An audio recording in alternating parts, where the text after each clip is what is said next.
Okay, so what are some differences, right, that create division in a church? Well, let's go over it. Many churches, unfortunately, right, how shall I say, they get wrapped up in the whole allowing LGBT and inclusion in their church. And here's the thing.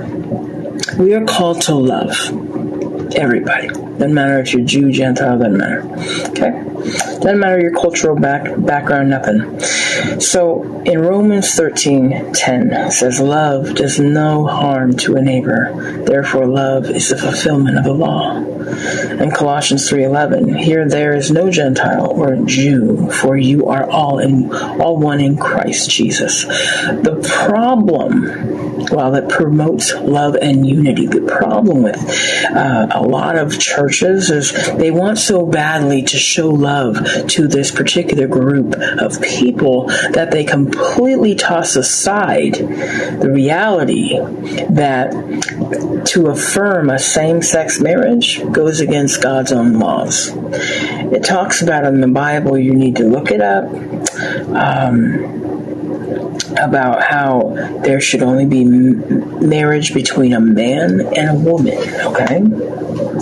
As it states in 1 Corinthians 7:2, nevertheless, to avoid fornication, let every man have his own wife, and let every woman have her own husband.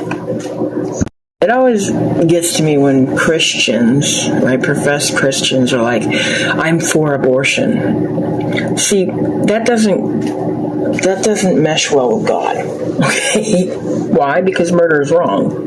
It's wrong. It's a sin.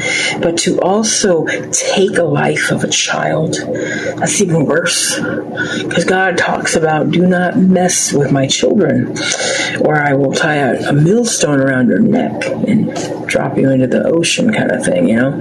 But more so it says, Psalm 139:13 through 16, for you created my inmost being. You knit me together in my mother's womb. You know, Exodus 20:13, you shall not murder. The sanctity of life. Just saying. Wait for part 2 on women in leadership, political involvement, worship styles, and theological differences.